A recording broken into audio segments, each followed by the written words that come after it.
में नकल करता है ना, नकल असल का मुकाबला नहीं कर सकती। नकल कुछ टाइम के बाद में प्रकट हो जाती है, असलियत वही रहती है। जैसे सत्य के बारे में कहते हो सत्य एक है, कितनी बार देखोगे परखोगे सत्य एक ही रहेगा। लेकिन झूठ जितनी बार बोलोगे उतनी बार झूठ और ज्यादा बढ़ती जाएगी, क्योंकि उसको पता ही नहीं होता मैंने किसको क्या कहा था। एक को एक कहेगा, दूसरे को उससे बात को दूसरी कह देगा, तीसरे को तीसरी। एक नहीं है ना, सत्य नहीं है। और सत्य है जैसे सूरज पूर्व में उदय होता है, कोई माई का लाल नहीं ये कहते पश्चिम में उदय होता है। सत्य है ये, परमात्मा एक है, कोई नहीं कह सकता परमात्मा दो है। सत्य है ये, समझ गए। झूठ वो होती है इंसान जबान जबान पे, मिनट मिनट में, टाइम टाइम पे बदलता रहता है। तो स्त्री वर्ता स्त्री, गुरुमुख गुरु का मुख्य शिष्य, जो गुरु को गुरु समझता है, उनका दर्जा एक जैसा होता है। जैसे स्त्री अपने पति को मानती है, शिष्य अपने गुरु को मानता है। कहीं भी से अपनी राज सम्मत में वाणी आती है कि सती जो सत से गिरे नीच कर जावे, सूरा हो रण तजा कायर कहलावे। जो सूरवीर होता है युद्ध का मैदान छोड़ के चला जाए उसने सूरवीर थोड़े कायर कहेंगे। स्त्री जो पुराने जमाने में अपने सत से गिर जाती थी ना, घर में नहीं रखते थे उसको, मतलब वे विचारणी हो जाती, उसके करेक्टर में चरित्र में कमी या खामी आ जाती, उसको नीचे दर्जे के घरों में भेज देते थे, घर में नहीं रखते थे। तो मैं आपको बताऊं तो पतिव्रता स्त्री क्या होती है। पतिव्रता स्त्री में ये शक्ति होती थी कि उसने तो सूर्य तक को रोक दिया अपने पतिव्रत धर्म के कारण। सावित्री अपने पति को यमराज से छीन के वापस ले आई। दुनिया में कोई मिसाल ऐसी मुश्किल मिलेगी। पतिव्रत धर्म के कारण माता अनसुईया ने ब्रह्मा विष्णु महेश को 6-6 महीने के करके पालने में लिटा दिया।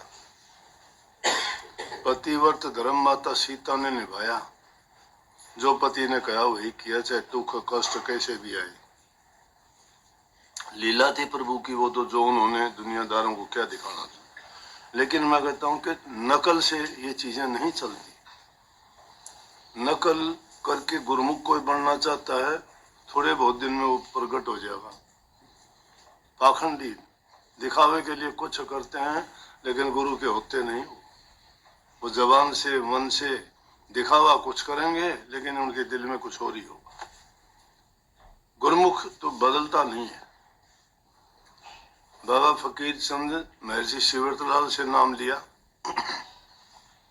आर्य समाजियों ने महर्षि जी के साथ इतना वो किया, पता नहीं क्या क्या उसके बारे में कहा गया, उनको इतने दुख कष्ट दिए। 6000 पुस्तक लिखने वाले MA LLD D.Litt थे। 6000 पुस्तक हर धर्म के बारे में उन्होंने लिखी, किसी की आलोचना नहीं की।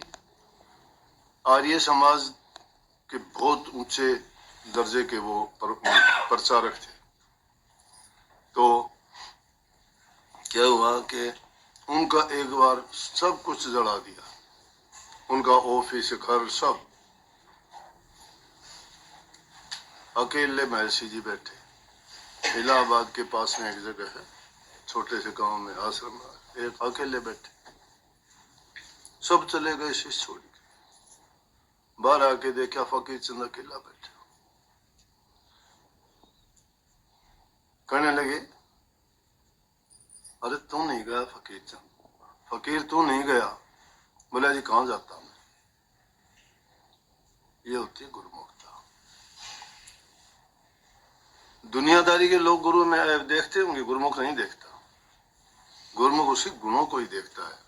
दुनियादारी का काम तो आलोचना करना, परमात्मा को भी नहीं बख्शते। तो देखा देखी का जो होता है वो रंग चढ़ता नहीं इंसान पर, दिल से होता है। और दिल जिसका रंग में रंग जाता है उसको कोई मोड़ सकता है क्या। दिल रंगे गए राजे महाराजाओं ने राजकाज छोड़ दिया।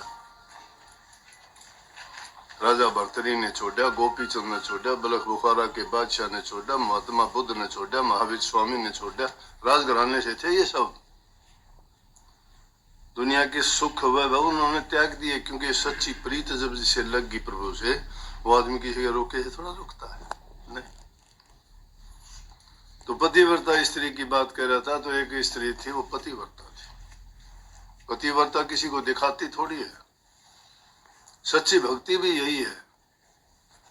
हमारा भी प्रभु पति है, गुरु हमारा पति है। राधा स्वामी कहते हैं, राधा स्वामी मात पिता पति मेरे, सारे संबंध है हमारे उनसे। राधा स्वामी मात पिता पति मेरे, राधा स्वामी चरणन सुख घनेरे, राधा स्वामी बिन कोई नहीं बाचे, राधा स्वामी हैं गुरु सतगुरु साचे, राधा स्वामी दया करें जिस जन पे, सोई बचे शब्द धुन सुन के, दीन दयाल जीव हितकारी, राधा स्वामी पर छिन छिन बलिहारी। कैसे गुरु पर छिन छिन बलिहार जाऊं? क्या समझेंगे दुनियादारी के लोग, माया के पुजारी, इंद्रियों के गुलाम, दुनियादारी के भिख मंगे। भक्ति की झोली जिसकी भर जाती है वो इंसान, वो जानता है भक्ति क्या चीज है।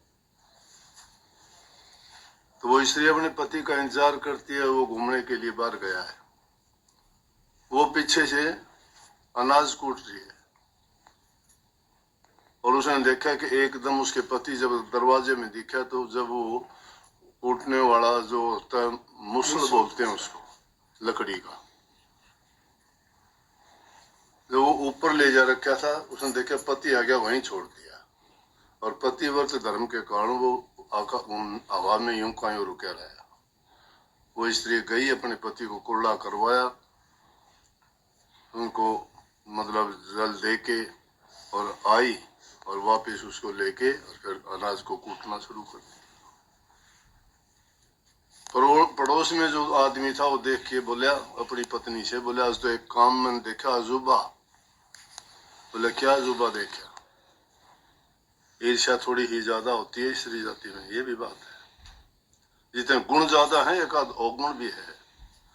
ये तो हरेक में ही होता है, गुण है वहां अवगुण है, जहाँ पुण्य है वहां पाप भी है, जहाँ सत्य है वहां झूठ भी है, जहाँ लाभ है वहां हानि भी है, जहाँ जन्म है वहां मृत्यु है। दूसरी चीज उसके पीछे लगी हुई है। बोले आज एक अजूबा देखा, वो कहने लगी क्या अजूबा देख लिया? बड़ी ईर्ष्या से भर के। बोले अपने पड़ोस में होने पर। बोले क्या हो गया पड़ोस में, क्या है? बोला कि इस तरह से जब उसका पति घूम के आया तो वो अनाज पिछोड़ रही थी मूसल में, उखड़ में मूसल से, और पति को देखा तो उसने वो हवा में छोड़ दिया, वहीं रुक रहा। बोली ये कौन सी बड़ी बात है, ये तो मैं कर दूंगी। बोले अच्छा आप भी कर देती हो? हाँ। मेरा कल तो करके दिखाइए मेरे को। तो घूमने जाइए, मैं नाज कूटना शुरू कर दूंगी, फिर तुम आइए, मैं आपको कुर्ला कराने के लिए आऊंगी, वो भवन मैं भी छोड़ के दिखाऊंगी। उसे बेचारा जब इतनी तेज तर्राट और थोड़ी ही कठोर स्वभाव की थी, क्या मानता था वो भी। वो गया घूमने के लिए, वो कि घूमने थोड़ा गया था, वो तो भेजा हुआ गया था, बलपूर्वक भेजा गया था, अपनी मर्जी से थोड़ा गया था, स्वाभाविक नहीं था वो। जो स्वाभाविक रूप से नहीं करता वो बदलता है, जिसका स्वभाव है वो किसी के कहने से नहीं बदलता। स्वाभाविक नहीं था वो बलपूर्वक भेजा गया था। वापिस आया तो वो अपने कुछ भी नहीं कर रही थी, उसने कराया कि मैं आ गया, उसने देखा आ गया, मूसल लेके कूटना शुरू कर दिया। उसने फिर गई मैं आ गया कुर्ला करो, उसने तो देखते ही करवा दिया। पतिव्रता थी, लेके रुक जा, और वो कूटना शुरू किया था, मूसल ऊपर रखा ना, तो उसको छोड़ दिया हवा में। अगर नहीं छोड़ती तो उसकी बात झूठी हो जाती। उसने छोड़ते ये आके लगे, क्यों पतिव्रता तो थी नहीं, वो शक्ति उसमें कहाँ थी जो उसको रोक सके। बोले सिर और फुटवा दिया। तो जो देखा देखी का काम करता है ना, उससे सिर फूटते हैं भाई। सच्चाई के रास्ते पे जो चलता है वही आदमी जो है पार लगता है दुनियादारी से। सच्चाई के रास्ते को पकड़ के अगर चलोगे, सत्य है परमात्मा, सत्य है भक्ति, सत्य है हृदय को कपट दूर करना। देखा देखी मैं देखूं कि इन्होंने सुन ली, किसी ने बात में निकल जाती है, लेकिन नाम नहीं लूंगा अब मैं, वैसे बता दूंगा। शिबोर बुकी स्वामी जी महाराज के टाइम में जो लड़कियां थी बहुत प्यार करती थी, इतना प्यार करती थी अपने तन की सुध नहीं रहती थी, पाखंड नहीं चलता। भक्ति करने के और बहुत तरीके हैं, देखा देखी की बात नहीं। उनके तो सब प्यार के तरीके थोड़ी होते हैं। प्यार का तरीका सिखाता है कोई किसी को, प्यार यूं करो। प्यार तो उसके कर्म से झलकता है, प्यार उसकी आंखों में होता है, प्यार विश्वास में है, प्यार इंसान के दिल से पैदा होता है। एक आदमी देख के वैसे ही आए भरनी शुरू कर दी, प्यार है ही नहीं। हा गुरु जी आप ही हो, आप दया करना, आप कहाँ है? दिल से थोड़ी निकली, जबान से निकालते हो, दिल से निकलेगी, वो तो देखता तक नहीं है। कबीर साहब जैसे उन्होंने कितनी खोल के बात कही कि आजा सतगुरु नैनन में नैन झाप में मिलने, ना मैं देखूं और को ना तो ही देखा। कितना स्वार्थ है प्यार में। प्यार सिर्फ मेरा है, ना मैं तुझे खुद भी नहीं देखूं और को भी नहीं देखने दूंगा, ये प्यार है। सच्ची प्रीत जब हृदय में पैदा होती है, दिखावे के लिए नहीं होती। दिखावे के लिए होती है वो तो एक मिनट में बदल जाता है,